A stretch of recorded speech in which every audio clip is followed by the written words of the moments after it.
같이 하겠습니다. 제자들은 기쁨과 성령이 충만하니라. 아멘. 우리 옆에 분 보면서 좀 축복하겠습니다. 힘내세요. 주님이 함께 하십니다. 힘내세요. 주님이 함께 하십니다.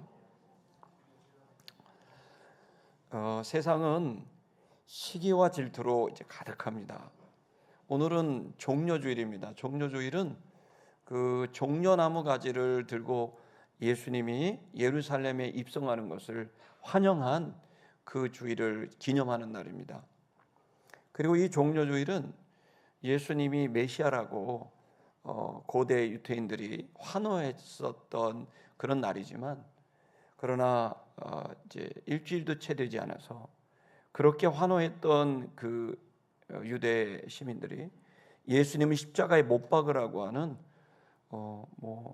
180도 태도가 바뀌는, 예수를 십자가에 못 박아 죽게 하는 그 또 고난의 날과도 연결되어 있는 주일입니다. 왜 이렇게 예수님을 환호하고 환대하고 기뻐했던 유대인들이 갑자기 태도가 바뀌었을까요? 그것은 시기와 질투입니다. 유대인들 중에 시기심과 질투심을 가지고 있었던 사람들이 메시아임을 알아보려 하지도 않고 예수를, 사람들을 선동해서 예수를 십자가에 못 박게 하는 최악의 일을 행하게 됩니다.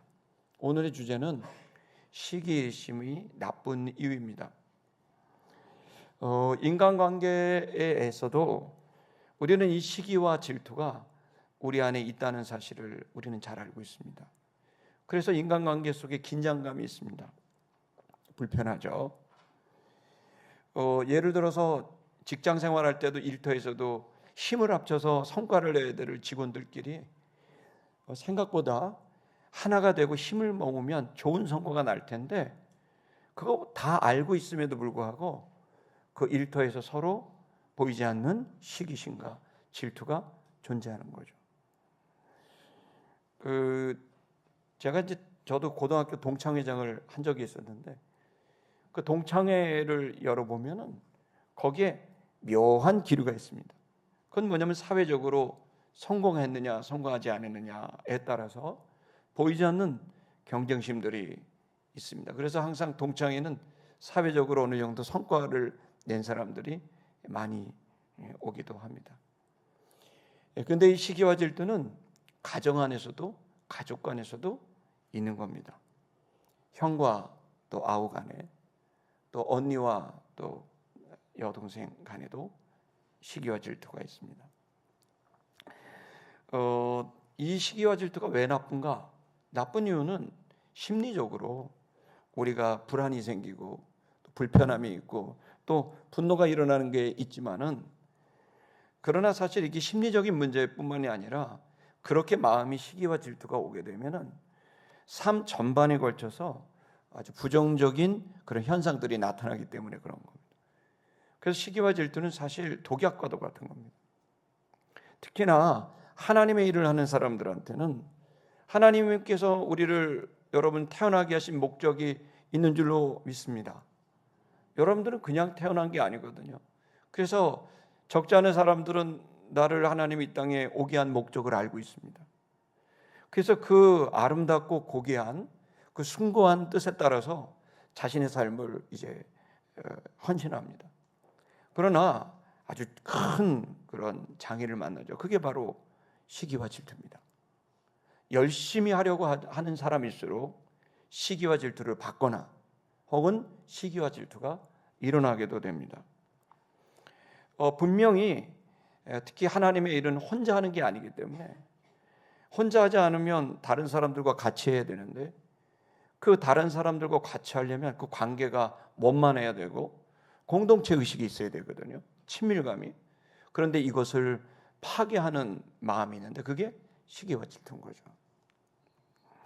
그래서 많은 사람들이 하나님의 일을 하겠다고 나섰지만 열매를 거두지 못하는 대부분의 일은 시기와 질투심을 처리하지 못해서, 잘못 처리해서 벌어지는 분란과 갈등과 분열이 결국 하나님의 일을 하지 못하게 하는 거죠. 왜냐하면 하나님의 일은요 굉장히 독특한 성격을 갖고 있습니다. 그게 뭐냐면은 성부, 성자, 성령이 각각 다르잖아요. 그런데 성부, 성자, 성령이 동일한 같이 일하는 성질을 갖고 있어요. 그래서 하나님의 일은요 뛰어난 한 사람이 하는 게 아닙니다. 그래서 우리 시애틀 미션 교회는 여러분 매년마다 똑같은 거 분기마다 똑같이 하죠. 12월, 1월, 2월에는 뭐 하죠? 경건의 성장. 그래서 하나님과의 말씀으로, 기도로, 순종으로 주님과 1대1로 대면하는 경건의 성장을 하고요. 그 다음에 3월, 4월, 5월 지금 이제 2분기입니다. 지금 뭐 하죠? 개인의 성장. 그래서 라이프 스타일을 잡죠. 단단한 인격과 그리고 삶을 이제 잡아가는 거죠. 자, 내가 개인이 성장했어도요. 여러분 세 번째 뭐죠? 세 번째는 6, 7, 8월은요. 관계의 성장이에요. 왜 관계의 성장을 했을까요? 9월, 10월, 11월이요. 사역의 성장이거든요. 사역은 열매를 맺는 겁니다. 추수감사절도 있고요. 근데 여러분 하나님의 일에 열매를 맺으려면 여러분이 하는 삶에 열매를 맺으려면 반드시 사역이 잘 되는 것 이전에 뭐가 잘 돼야 돼요? 관계가 잘 돼야 돼요. 관계가 잘못되는 상태에서 일을 하면 분노가 남고 상처가 남고 잘 되면 오만해지고 잘못되면 분노가 생깁니다. 그러나 관계가 원만하고 사랑으로 되게 되면 어떻게 되죠?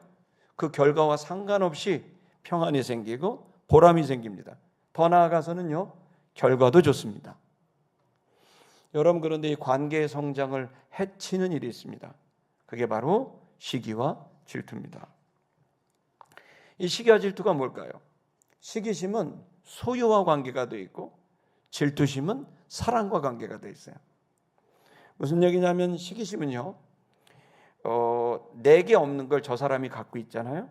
내가 갖고 싶은 게 있는데 근데 나는 없는데 저 사람이 있다. 그러면 괜히 밉고 싫은 겁니다.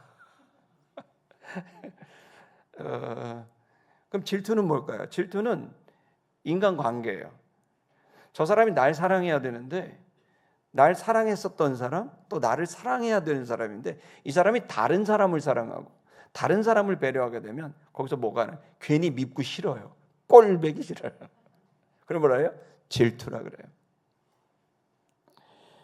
그러니까 지금 우리들이 지금 시기와 질투를 가지게 되는 그 원인을 우리가 좀 이해할 필요가 있는데요. 그것은 바로 다른 사람들과의 소유에 대한 비교, 또 다른 사람과 나와의 관계에 대한 사랑에 대한 거죠. 이 질투심은 뭐 남녀의 관계에만 얘기하는 건 아니에요. 모든 인간관계에서 다 포함하고 있는 거예요. 저 사람 나한테 관심을 갖고 나한테 존중하고 나를 배려했던 사람이 갑자기 다른 사람에게 관심을 갖고 다른 사람을 따르고 그렇게 되면 어떻게 돼요? 뭐가 나와요? 질투가 생기는. 나에게 있었던 인기, 내가 갖고 싶은 인기, 내가 받고 싶은 존경, 내가 갖고 싶은 돈, 이런 것들이 내가 있는데 이게 내게 없고 저 사람이 갖고 있어. 왜 저 사람만 좋아하지? 나는 왜 안 좋아하지? 왜 저 사람에 있는 부요함이 왜 나한텐 이렇게 돈이 없지? 이러면서 시기심이 생기고 불편하고 싫은 거예요. 그런데 여러분 사실 시기와 질투는 엄밀한 면에서 보면요, 사실은 그 당사자, 시기와 질투를 받는 당사자에게 문제가 있는 건 아니에요. 아니 그 사람이 뭐 부자가 되고 싶어서 부자 됐습니까? 근데 그냥 부자니까 싫은 거예요. 저 사람 인기가 좋아지고 싶으려고 노력을 해서 그런 겁니까? 그런 건 아니거든요. 근데 저 사람이 인기 받는 게 나는 인기가 없는 게 그게 시기심이 나고 질투가 나는 거죠. 사실 아무것도 안 해도 시기와 질투는 받을 수 있는 겁니다. 뭐 시기와 질투를 받을 만한 행동을 하지 않았어도 뭐 그렇게 행동을 하는 밉상들이 있습니다. 눈치 없는 밉상들. 그 사람들은 이제 좀 돈이 생기면 꼭 친구들 앞에서 내가 요즘에 돈이 좀 생겼는데 이러면 지금 돈 없어 죽겠는데 사람들 그 밉상들이 있죠. 그러니까 그런 어떤 눈치 없고 염치가 없고 밉상들이 있는 일부 사람을 제외하고는 사실은 시기와 질투는 내 의지와 관계없이 행동과 관계없이 그냥 받을 수 있는 겁니다.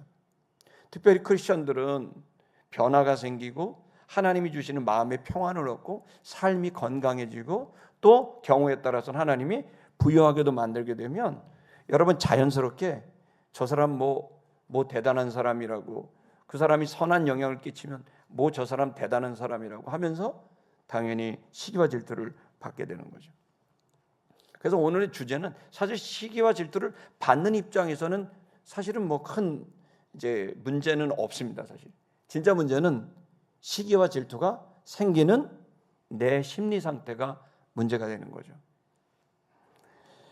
저도 사실 그 시기와 질투는 제가 29 정도 때 제가 아주 중요하다는 걸 느꼈습니다. 그 전부터도 있었겠지만은 제가 친구들이 제 신학교 이제 성결대학교 신학과 아이들의 제가 친한 모든 친구들이 유학을 했습니다. 100% 저만 빼고. 그래서 제 친구들은 100% 유학파입니다. 근데 이제 저도 어찌저찌 해서 가려고 토플이라는 그 이제 어학 시험도 이제 보고 점수도 보고 보스턴에도 뭐 포틀랜드에도 LA에도 파사데나에도 또 그다음에 뭐 텍사스에도 이렇게 편지를 보내고 했는데 이제 오라는 이런 이제 답도 받고 그랬습니다. 근데 뭐 여러 가지 상황이 갈 수가 없었습니다. 그런데 그러다가 친구들이 친하니까 전화가 옵니다. 국제전화, 아주 비싼 전화. 지금은 뭐 아무렇게나 하지만 그때 국제전화 저거 어려운데 전화 와서 야 규야 고맙다, 기도해줘서 이번에 석사 됐다. 진짜 힘들었다. 기도해서 고맙다. 이거 야 너무 잘 됐다. 역시 내 친구 파이팅. 야 너무 축하한다. 고맙다. 야 수고해줘서 파이팅. 그래서 이제 전화를 끊어요. 그래서 다 끊는 순간부터 제가 느낀 거예요.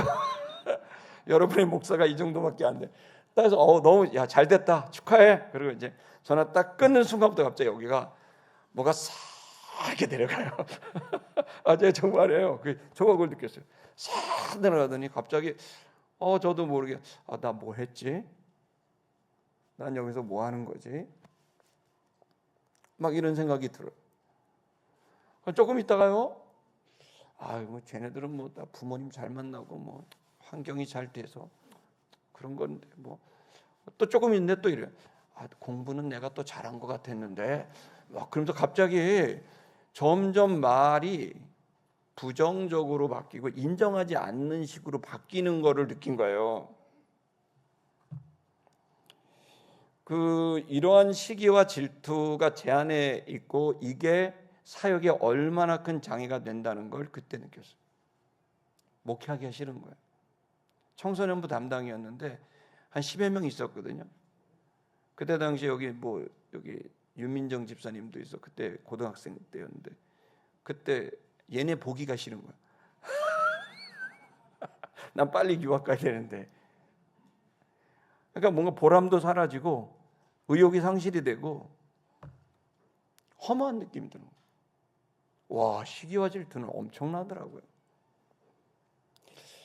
이걸 아주 잘 표현한 속담이 있습니다. 뭐죠? 사촌이 땅을 사면 어떻게 된다고요? 기뻐한다? 감사하다? 아니, 배가 아파. 인지상정인 것 같아요. 여러분, 이 시기와 질투가 만약에 우리 안에 지배하기 시작한다면 여러분 이제 단언하건대 여러분은 행복하지 않을 것입니다. 두 번째, 여러분의 열매는 즉 하나님의 일은 열매를 맺기 어려울 겁니다. 오늘은 이 시기와 질투를 해결하는, 이번 주간은 이 시기와 질투의 이런 마음을 해결하는 특별한 시간이 되기를 축복합니다. 우리 한번 본문의 말씀에서 그것을 한번 보겠습니다. 42절 한번 볼까요? 원전 노트를 보여주세요.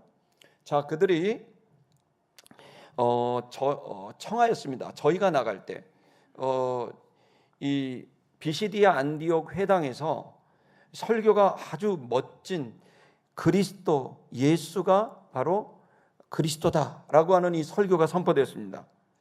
그 전까지는 사람들은 사회적 구원을 경험했고 현실적 구원을 경험했지만 또다시 원상태로 돌아가는 내면의 변화를 그들은 경험하지 못한 겁니다. 그래서 이들에겐 늘 그 온전한 구원에 대한 내면의 변화에 대한 갈망이 경건한 유대 지도자들에게 있었습니다. 그 내면의 진정한 변화를 주는 구원이 바로 인자, 바로 그 그리스도, 그 메시아를 통해서 이루어질 수 있다라고 하는 설명을 전했고, 그가 바로 그 사람이 바로 예수라는 얘기를 바울이 선언하게 된 거죠. 그 설교를 이제 하게 된 겁니다. 그 설교의 내용은 이거죠. 바로 우리 모두는 불완전해서 우리의 노력으로 구원을, 율법을 지켜서 온전한 사람이 되고 의로운 사람이 되려고 우리는 노력을 하지만 우리는 불완전하기 때문에 늘 거기에 충족되지 못해서 늘 마음의 양심이, 또 그리고 우리의 자신이 죄책감과 수치심과 부족감을 겪게 된다는 거죠. 그래서 이 유일한 구원을, 완전한 구원은 우리의 불완전한 나의 노력이 아닌 완전하신 예수 그리스도와 하나가 됨을 통해서, 불완전한 내가 완전한 예수와 하나됨으로 인해서, 즉 믿음이라는 인격적 일치를 통해서 예수 그리스도의 완전함이 나의 완전함이 되는 이러한 구원을 이제 우리에게 제시한 거죠. 여러분과 제가 불완전하지만 완전해질 수 있는 것은 예수 그리스도와 하나가 될 때 그 예수 그리스도의 완전함이 나의 완전함이 되는 것입니다. 예수 믿음이 내 믿음이 되는 것이고, 예수 사랑이 내 사랑이 되는 것이고, 예수의 완전함이 나의 완전함이 되는 것, 즉 예수로 인하여 완전해지게 되는 것, 이것이 복음인 것입니다. 이 설교를 하니까 충격을 받은 겁니다. 지금까지 자기 노력으로 의롭게 되고 완전하게 되는 줄 알았어요. 그리고 그것이 되지 못하니까 늘 경건한 이들은 죄책감과 수치심 속에 살고 있었어요. 그런데 바울이 여기에서 예수를 통한 구원, 믿음을 통한 구원을 선포하게 되자 충격을 받은 거예요. 이렇게 의롭게 될 수 있다고? 그렇죠. 예수와 친밀해짐으로 예수를 닮게 되는 인격적 동화 현상이 일어나면서 실질적인, 법률적인, 실질적인 구원을 이루어가는 것을 선포하게 된 거죠. 그랬더니 어떻게 돼요? 사람들이 이 말씀을 다음 안식일에도 들려줄 수 있느냐라고 바울에게 요청한 겁니다. 13절, 43절 보겠습니다. 이 예배가 끝났습니다. 그러자 예배가 폐한 후에 그 바울의 설교가 끝나고 난 예수 복음이 전파된 이후에 유대인들과 새로 입교한 새 신자들이죠. 이 경건한 신자, 즉 경건하다는 건 진지하다는 겁니다. 진짜 영혼을, 진짜 진리를 갈구하는 이 경건한 신자들 중에 유대인들과 새로 입교한 새 신자들이 반응을 보였어요. 우르르르 바로 바울과 바나바를 예배 후에 쫓아간 겁니다. 그러자 그 사람들이 바울과 바나바를 쫓아오자 바울과 바나바 두 사도는요, 그들과 더불어 이야기를 했습니다. 뭐라고 이야기를 했냐면 그들에게 하나님의 은혜 가운데 항상 있어야 된다라고 권면합니다. 왜 이런 얘기를 했을까요? 그건 이들이 지금 예수 그리스도에게 집중해야 되는데 그게 아니라 바로 바울과 바나바에게 집중하고 바울과 바나바를 쫓으려고 했기 때문에 바울과 바나바는 거기서 선을 딱 그은 거예요. 너희가 바로 하나님의 은혜 가운데 항상 있어야 된다라고 권면했다는 겁니다. 하나님의 은혜 가운데 항상 있어야 된다. 여러분, 하나님의 은혜가 뭐죠? 여러분, 우리는 이제 그레이스를 알고 있습니다. 그레이스, 영어로 그레이스. 근데 여러분, 하나님의 은혜를 다른 말로 듣습니다. 그게 뭐냐면 페이버입니다. 여러분, 우리가 지금 여러분 왼쪽에 보시면 수요일 날 우리 하나님의 임재를 갈망하는 기도회입니다. 수요일 날요 엄청 뜨겁습니다. 이 뜨거운 기도회를 합니다. 이 뜨거운 기도회를 하는 이유가 뭘까요? 거기 페이버, 주님의 은총을 받는 거죠. 그레이스는요, 우리의 죄를 용서해 주시고 우리를 환대하신다는 의미가 있어요. 여러분의 실수와 허물들을 전부 주님은 용서하시고 환대하시는 줄 믿습니다. 그러나 페이버가 있습니다. 그건 뭔지 아세요? 여러분, 부족해도 우리를 따라하겠습니다. 하나님은 나를 좋아하신다. 이걸 우리나라 말로 말하면 편애입니다. 이게 페이버입니다. 부족해도 연약해도 좋아하는 거예요. 그건 마치 아버지가 딸을 사랑하는 것 같죠. 여러분, 저희 딸은요 고칠 데가 하나도 없는 외모를 갖고 있습니다. 거의 완벽한 얼굴을 갖고 있습니다. 아멘을 안 하시네요. 그렇죠. 이게 페이버입니다. 여러분 눈에는 고칠 게 많은 아이처럼 보이지만 제 눈에는 고칠 게 하나도 없습니다. 칼 대면 절대 안 됩니다. 얼굴에 왜냐하면 제 눈에 너무 이쁘거든요. 그 아이가 말을 하면 얼마나 이쁘게 하는지 모릅니다. 귀가 녹습니다. 직업이 열립니다. 없는 것도 다 주고 싶습니다. 그러나 지 오빠한테 하는 거 보면 용사 중에 용사입니다. 싸움꾼입니다. 제 눈에는, 제 귀에는 그렇게 느껴지고 그렇게 보여지고 들립니다. 여러분이 여러분을 볼 때, 누군가가 여러분을 볼 때 뭐라고 평가하든 관계없이 주님은 여러분들을 좋아하십니다. 거기로부터 우리는 승인을 받고 그 아버지 하나님의 놀라운 그 은혜와 은총과 권능과 지혜를 얻을 수 있는 페이버, 은총을 받을 수가 있는 겁니다. 여기서 바울이 그 얘기를 한 거예요. 너희가 부족해도 그레이스, 너의 죄를 용서하신 하나님 안에 머물러라. 그리고 그럼에도 너희가 부족함에도 너를 계속해서 인정하고 사랑하고 사랑을 끊지 않는, 좋아하는 그분의 은혜 안에 머물러라. 그분 안에 머물러라 라고 바울이 권면한 겁니다. 여러분 이랬더니 사람들이 점점 마음에, 그 전에 유대인들은 자꾸 자기를 따라라, 내 말을 들어라 이랬는데 이 바울과 바나바는 진리를 이야기하는 거예요. 사람을 따르지 말고 주님을 따르라는 거예요. 그러자 어떤 일이 벌어집니까? 진리가 선포되니 역사가 일어납니다. 44절을 한번 보겠습니다. 거기에 온 성이, 온 시민들이 그 다음 안식일에 이 주의 말씀을 듣고자 모였다는 겁니다. 여러분, 이제 대부분의 시민들이 모였습니다. 그 전주에 있었던 이 복음, 그리고 그 이후에 있었던 바울과 바나바의 이 권면을 통해서 사람들은 더 갈망하게 된 겁니다. 진리를 갈망하게 된 거죠. 여러분, 저는 이 설교를 준비하면서 이렇게 생각했습니다. 다음 주에 이 용산의 대부분의 시민들이 이곳에 오기를 축복합니다. 이 서울의 대부분 시민들이 이곳에 오기를 바랍니다. 주여, 그렇게 되기를 바랍니다. 그런 거죠. 그러니까 말하자면 복음을 한번 설교를 했는데 갑자기 사람들이 입에 소문을, 요즘의 말로 바이럴 마케팅이라 하더라고. 막 입에 소문을 통해서, 입소문을 통해서 사람들이 막 모였는데 대부분의 시민들이 다 모인 거예요. 충격적인 일이 벌어진 거죠. 이거 좋은 일이에요, 나쁜 일이에요? 좋은 일이죠. 감사할 일이죠. 근데 여러분, 이렇게 좋은 일, 이렇게 기쁜 일, 이 놀라운 변화와 감사한 일 속에서 우울한 사람들이 있었습니다. 그 사람들은 바로 시기와 질투를 가진 유대인들이었습니다. 45절을 보겠습니다. 여기 유대인들은 지도자들입니다. 유대인들이 무리를 보고 이 수많은 사람들이 바로 바울과 바나바를 통해 전달되는 이 이야기를 듣는 것을 보고 성령이 충만한 게 아니라, 기쁜 게 아니라 시기가 가득했다, 충만했다는 거예요. 부흥하고 변화되고 역사가 일어나면 다 좋아할 것 같지만 아니요. 여러분, 어떤 사람은 그게 우울한 사람이 있습니다. 여러분, 여기에서 이 사람들은 그러자 이들이 시기가 가득했다는 건 뭘 통해 할 수 있는가요? 그들의 언어를 통해 할 수 있었죠. 그들은 어떻게 했어요? 반박했어요. 반대했어요. 그리고 바울이 말한 것을 반대했고 비방했어요. 비방했다는 얘기는 욕설을 했다, 비난했다, 폄하했다 이런 얘기겠죠. 이런 언어들, 부정적인 언어들이 그들에게 있었습니다. 하나님의 역사는 아름답고 기쁜 일이죠. 그런데 누군가에게는 오히려 기쁘지 않아요. 그래서 하나님의 일이 열매를 맺을 수 없고 중단되고 파괴되고 분열하고 깨지는 거예요.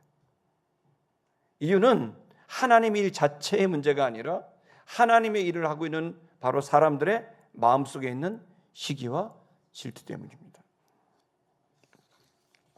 이들은 계속 깎아내렸고 비난했고 그리고 의심하게 했습니다. 저는 목회를 34년 하고 있습니다. 저에게 가장 어려운 일은 많은 성도들은 계속 의심한다는 거예요. 저 목사 진짜 목사인가? 저 사람 말한 거 사실인가? 그 의심 속에 계속해서 의심을 받으면 기분이 좋겠어요, 안 좋겠어요? 그러나 여러분, 이것은 이 세상을 살아가는 모두가 받아들여야 될 숙명입니다. 제가 리더십 세미나 때도 말씀드린 대로 따라하겠습니다. 모든 사람은 오해할 권리가 있다. 사람들은 오해를 할 수밖에 없습니다.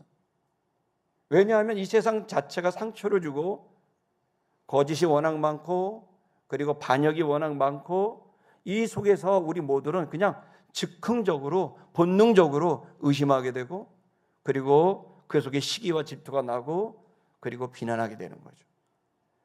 여러분, 이 문제를 우리가 해결하는 것이 복음의 능력이라고 저는 믿습니다. 여러분, 이 문제를 그러면 어떻게 해결해야 될지 좀 더 말씀을 좀 보겠습니다. 자, 46절을 보면 무리가 보고 질투가 가득했습니다. 비난했습니다. 46절을 보겠습니다. 바울은 어떻게 대처를 했냐면요, 유대인들이 그렇게 시기가 가득하고 반대를 하고 폄하를 하고 의심하게 만들고 공격하게 하는 상황에서도 담대하게 자기 할 말을, 자초지정을 설명했어요. 싸운 게 아니라 설명한 거예요.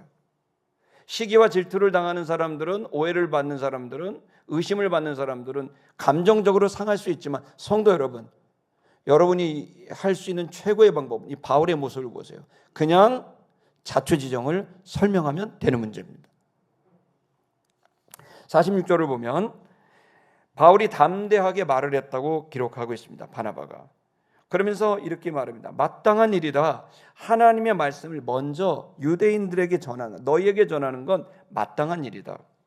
그런데 내가 전했는데 네가 이것을 버렸지 않냐? 내가 전했지만 믿으려 하지 않았고 따르려 하지 않았다. 너희가 저버렸다. 그리고 너희는 지금 영생을 얻음에 합당하지 않는 자로 자처하고 있다. 즉 영생을 얻는 자가 뭐냐? 믿음으로 영생을 얻는 것이라고 말했지만 우리는 믿음으로 얻는 게 아니라 행위로 얻어라고 말을 했지 않냐. 그러니까 이 믿음으로 얻는, 복음으로 얻는, 예수를 인격적으로 믿음으로 일치가 돼서 예수를 통한 구원을 너희는 지금 거절하지 않았냐. 그래서 우리가 이방인에게로 향하게 된 것이다 라고 설명한 겁니다. 성도 여러분, 우리는 시기와 질투를 당할 수밖에 없고 오해를 당할 수밖에 없습니다. 그럴 때 여러분과 제가 할 일은 화낼 일이 아니라 그냥 설명하면 되는 겁니다. 그게 최선의 방법입니다. 사도행전 13장 41절 한번 방송실 보여주시겠습니까? 사도행전 13장 41절, 우리 지지난주죠? 읽었던 내용입니다. 읽어보겠습니다. 시작. 일러스되 보라,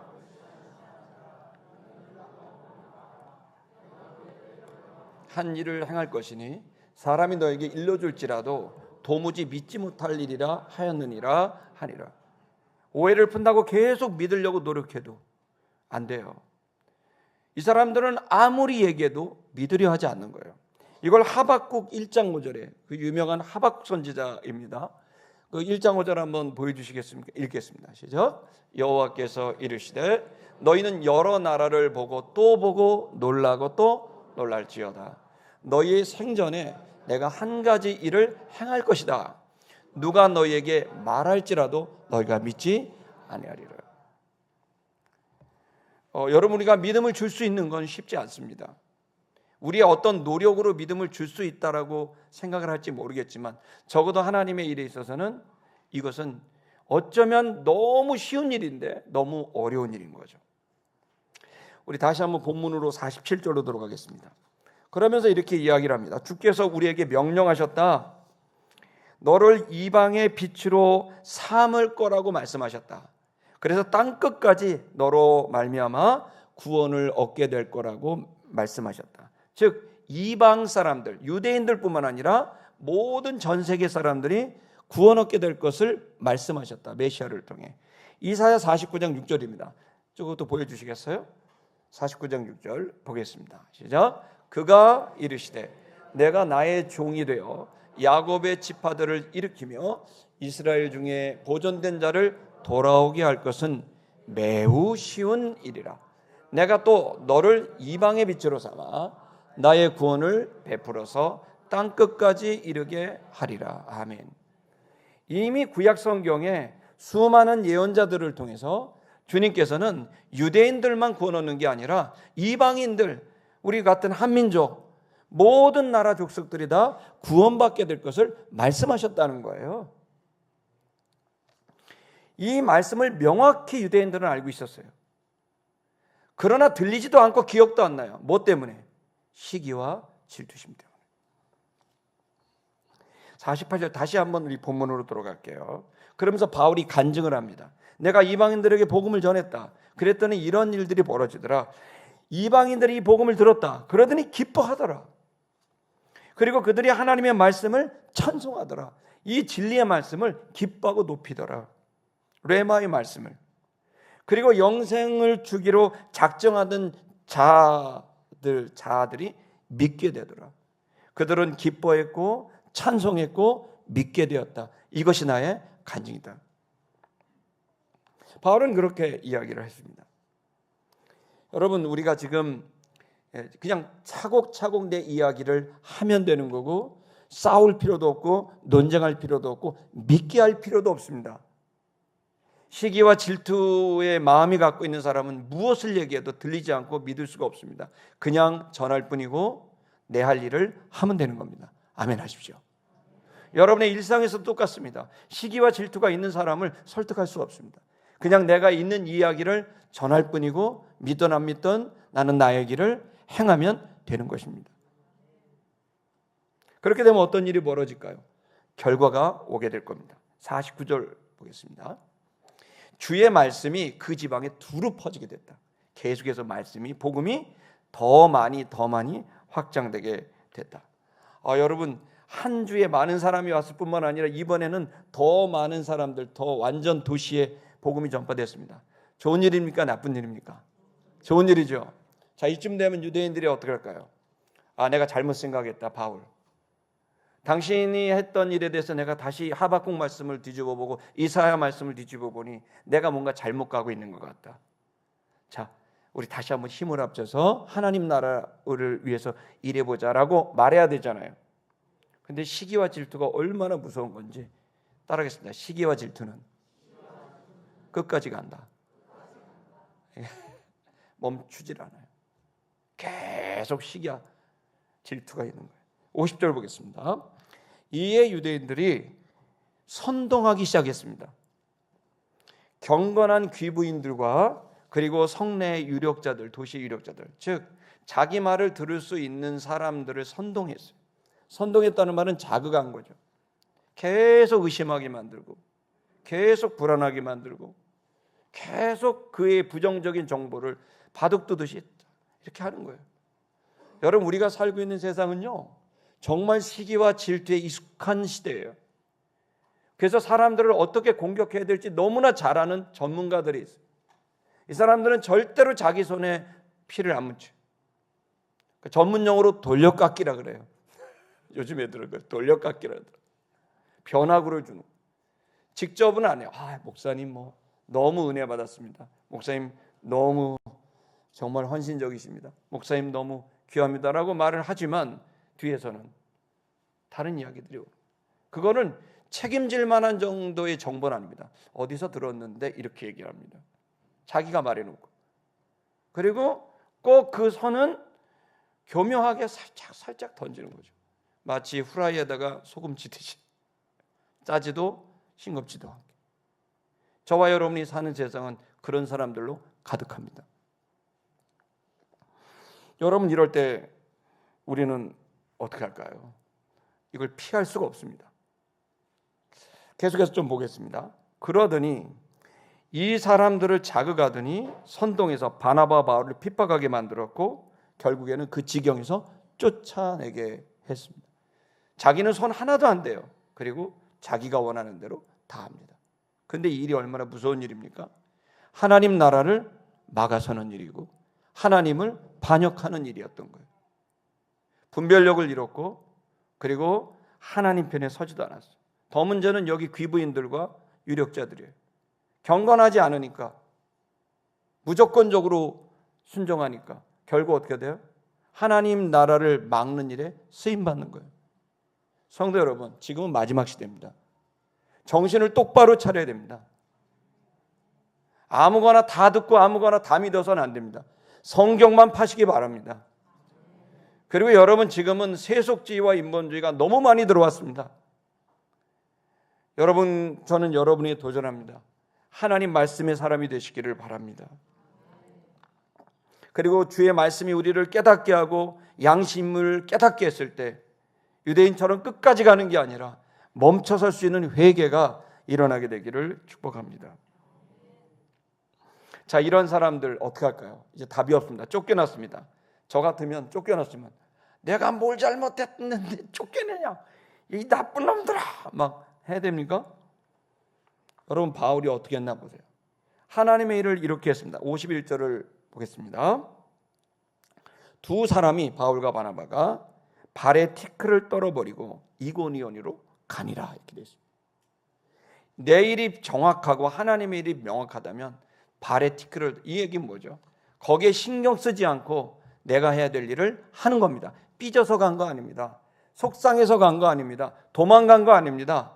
내가 해야 될 일은 여기서 안 받으니까 다른 받을 수 있는 데로 가서 복음을 전하고 주의 일을 하게 되는 거죠. 여러분, 논쟁할 필요도 없고 그들의 상태를 이해하면 됩니다. 말을 아껴야 됩니다. 말을 하면 할수록 문제는 점점, 여러분, 그래서 도로 같은 데 이런 데 보면은 그런 사람들 노리는 거죠. 어둠의 권세는 노립니다. 우리가 싸우기를 바라는 거죠. 막 다투기를 바라죠. 여러분, 도로 같은 데 보면 맞아. 때려봐, 때려봐. 돈 많은가 보지? 때려봐. 막 백 좋은가 보지? 쳐봐, 쳐봐. 막 이런 사람들 가끔씩 도로에서 보지 않습니까? 그때 여러분, 제가 여러분의 꿀팁을 알려드리겠습니다. 절대 때리면 안 됩니다. 이게 꿀팁입니다. 두 번째 꿀팁은 절대 말다툼하지 마십시오. 가만히 계십시오. 제가 몇 번 비스무리하게 한 적이 있었는데 안 되더라고요. 여러분, 그냥 우리는 지금 이 시대에 우리를 흔들어 놓는 여러 가지 요소가 있을 때 생각하셔야 됩니다. 하나님의 일에 집중해야 되고 맡기신 사명에 집중해야 됩니다. 그냥 발바닥에서 먼지를 털면서 다른 데로 가자, 가버린 겁니다. 말씀을 받는 것으로 나아가게 되는 거죠. 그 결과가 어땠을까요? 52절에 있습니다. 52절을 보면 이렇게 말합니다. 제자들은 충만했습니다. 뭐가 충만했죠? 시기와 질투가 아니라 기쁨과 성령이 충만했다고 얘기하고 있습니다. 여러분, 지금 여기에서 우리는 질문을 던져야 됩니다. 내 일상은 시기와 질투가 영향을 주느냐, 아니면 기쁨과 성령이 영향을 주느냐?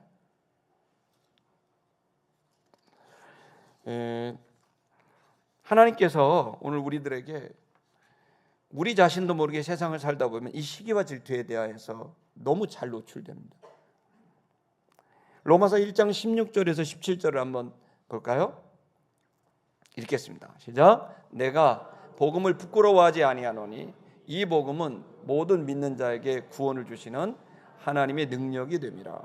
먼저는 유대인에게요, 그리고 헬라인에게로다. 그렇죠? 여러분, 복음을 부끄럽게 여기지 않습니다. 이유는 믿는 모든 자들에게 뭘 주셔요?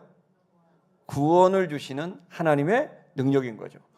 저는 이 시간 여러분과 제가 시기와 질투에서 주님이 우리를 구원할 수 있는 복음의 능력을 여러분이 체험하게 될 것이라고 선포합니다. 왜 그런 일이 벌어지나요? 그건 바로 예수님 때문입니다. 이 복음 때문입니다. 17절 읽겠습니다. 17절 읽겠습니다. 복음에는 하나님의 의가 나타나서 믿음으로 믿음에 이르게 하나니 기록된 바 오직 의는 믿음으로 말미암아 살리라 함과 같으니라. 아멘. 복음, 이 복음에는 하나님의 의가 나타나게 된다. 이 복음은 하나님의 의를 이룬다는 거예요. 그럼 하나님의 의는 어떻게 이루나요? 믿음으로 믿음에 이르게 한다고 되어 있습니다. 그럼 앞에 있는 믿음은 뭐고 뒤에 있는 믿음은 뭡니까? 앞에 있는 믿음이 바로 예수 믿음이고 뒤에 있는 믿음이 뭡니까? 나의 믿음입니다. 여러분, 우리가 의롭게 되는 것은 바로 믿음 때문입니다. 근데 내 믿음은 좋을 때도 있고 나쁠 때도 있습니다. 그러나 내가 믿고 있다라고 하는 것은, 예수를 믿고 있다는 것은 인격적인 일치를 말합니다.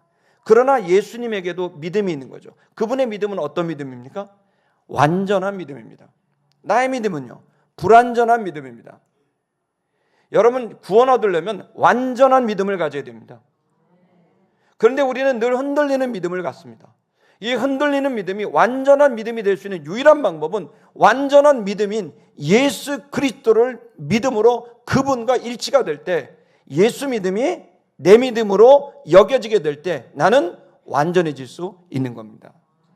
그리고 예수님과 믿음으로 인격적인 일치가 되고 친밀감이 계속해서 이루어질 때 우리는 이제는 인격적인 실질적인 의로움의 변화, 즉 성화가 이루어지기 시작하는 거죠. 어떤 사람을 만나느냐에 따라 그 사람이 바뀝니다. 악한 사람을 만나면 계속 악하게 변화되고, 선한 사람을 만나면 선하게 되는 거죠. 우리가 만나야 될 존재는 바로 예수 그리스도입니다. 그분을 만날 수 있는 길은 믿음으로 만나게 되는 겁니다. 그 믿음을 통해 주님과 일치가 되면 불완전한 내가 완전한 예수와 믿음으로 하나가 되게 되면 그분의 완전함이 나의 완전함이 되고, 그 완전함이 이제는 실질적인 변화를 가져오게 되기 때문에 오직 의인은 뭐로 산다고요? 믿음으로 말미암아 살게 되는 겁니다. 아멘. 히브리서 3장 12절 13절을 읽겠습니다. 시작. 형제들아, 너희가 삼가 혹 너희 중에 누가 믿지 아니하는 악한 마음을 품고 살아계신 하나님에게서 떨어질까 조심할 것이요. 그러나 이렇게 믿음으로 주님과 하나가 됐지만 여전히 우리 안에는 취약성이 있습니다. 그것은 뭡니까? 악한 마음입니다. 주님과 일치가 돼서 주님 때문에 구원받았지만 여전히 존재하는 것은 나의 악하고 나의 이기적이고 시기와 질투에 취약한 내 모습이 있습니다. 그것은 곧 하나님에게서 떨어질 수 있는 굉장히 위험한 독입니다. 이걸 어떻게 될까요? 13절 읽겠습니다. 13절 시작. 오직 오늘이라 일컫는 동안에 매일 피차 권면하여 너희 중에 누구든지 죄의 유혹으로 완고하게 되지 않도록 하라. 죄의 유혹으로 완고하게 되는, 지금 유대인들이 완고해진 거예요. 변화받을 수 있는 기회가 몇 번 있음에도 계속 완고해요. 그 마음이 바뀌질 않아요. 이걸 어떻게 해결할 수 있느냐? 그 해결할 방법은 예수 믿는 사람들이, 우리 한번 따라하겠습니다. 매일 피차 권면, 이 세 가지에 여러분 집중하셔야 됩니다. 성도 여러분, 우리는 우리가 개인적으로 주님과의 일대일의 관계 속에서 경건을 추구하고 개인의 성장을 가져오지만, 그러나 우리는 여전히 취약성을 갖고 있습니다. 이걸 보완할 수 있는 것이 가족이고, 이걸 보완할 수 있는 것이 교회입니다. 즉 믿음의 사람의 공동체가 어떤 공동체를 만나느냐에 따라서 영향이 달라집니다. 여러분, 그 공동체가 만났는데 계속 무엇을 먹을까, 무엇을 입을까, 무엇을 마실까, 부동산이 언제냐, 회사가 뭐냐, 연봉이 뭐냐, 스탁이 어떠냐, 비트코인 어떠냐, 블록체인이 뭐냐, 이런 얘기만 한다면 여러분 죄송하지만 그 사람은 그냥 세속의 악한 마음에 노출될 겁니다.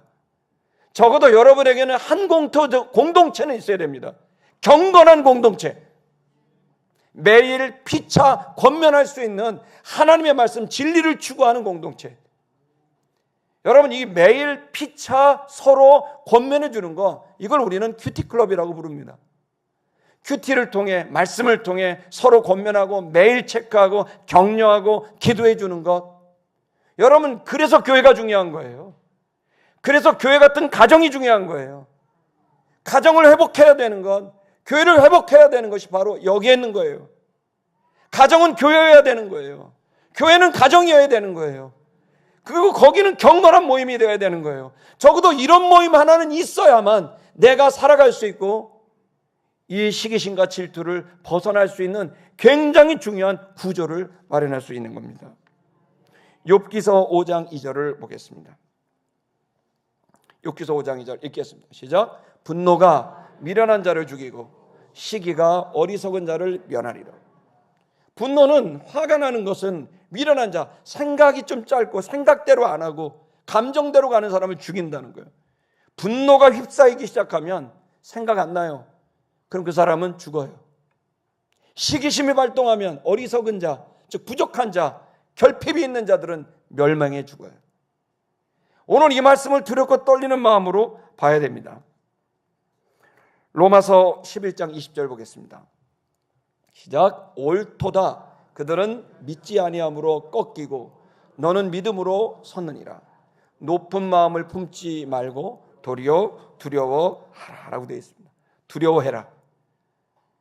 여러분, 우리는 예수 그리스도를 완전한 구원을 받았습니다. 아멘. 그러나 취약성을 갖고 있습니다. 열매를 맺을 수도 있고 맺지 못할 수도 있습니다. 두려운 마음을 가져야 될 줄로 믿습니다.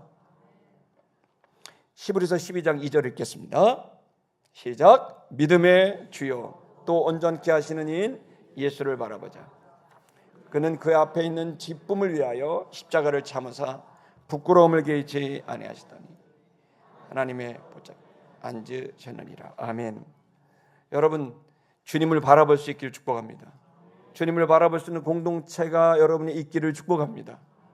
여러분, 그럴 때 여러분 안에 예수로 가득하게 됐을 때, 여러분, 나를 시기심에 가득하게 했던 나에게는 없어, 나는 가난해, 나는 인기가 없어, 나는 사람들에게 어떤 힘이 없어라고 하는 그러한 마음을 벗어날 수 있게 하는 것, 또 내가 사랑을 받지 못하고 있어, 인정을 받지 못하고 있어라고 하는 마음에서 나오는 질투도, 여러분, 예수가 내 안에 가득하게 됐을 때 시기도 떠나고 질투도 떠날 수 있는 완전한 구조가 마련될 수 있습니다.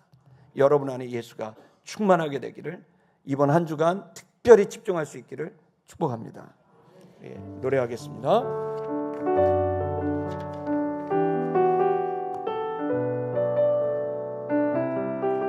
우리 옆에 사람 보고 축복하겠습니다. 힘내세요. 주님이 함께 하십니다.